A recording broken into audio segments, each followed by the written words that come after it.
So, today I'm grouting a big floor that we just finished tiling, thank God, because it's been a bit of a nightmare of a job, to be honest. But yeah, so we're using a mid-grade grout.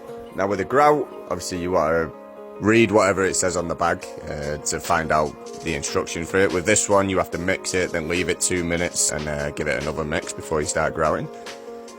So your aim here is to press the grout down into the joint, get it in as far as you can, try and fill the whole joint, right down to the floor. As you can see, just pressing it down with the float and then just using the float to drag all the grout back off. Now you want to try and drag as much grout back off as you can, it just makes it so much easier to clean.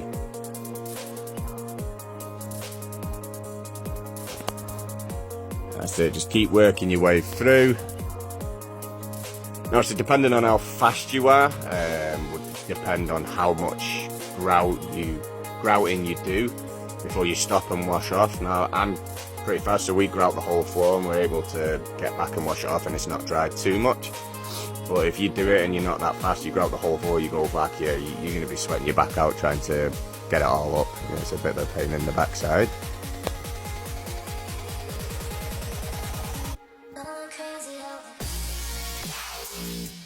That's it, nice and methodical. And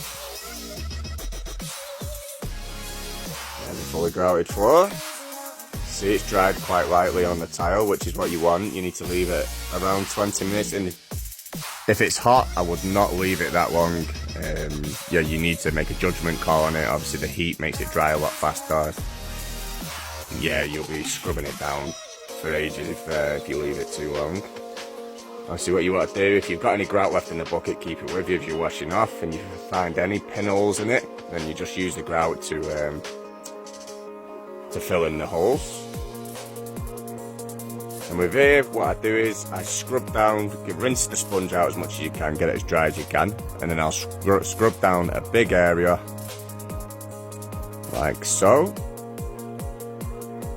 Yeah, and then you just give it another dip, again as dry as you can, and then you're just going off, taking off that bit of dirty water on the top, and it comes up nice and clean. I do find washing off a bit therapeutic, not grouting not so much, but yeah, the washing off can be quite relaxing as long as it's not dried too much.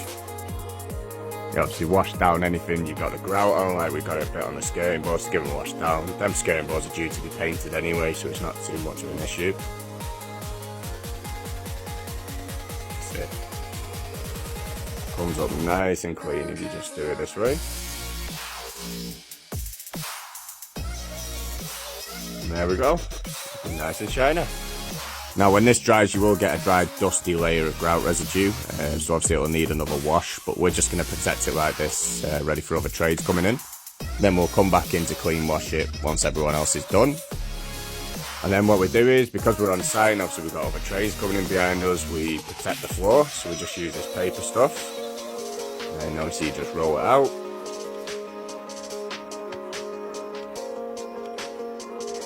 Obviously the thing is, if you've got grout down, if you've got other trades coming in, you really want to protect that grout, because grout can stain. Yeah, so it's best just to, yeah, just give it that protection if you can.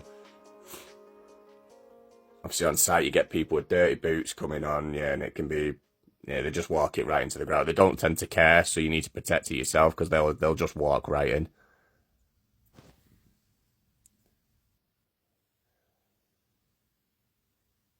There we go. Yep. And it rolls right back in on itself. Lovely. And there's protected floor. Perfect.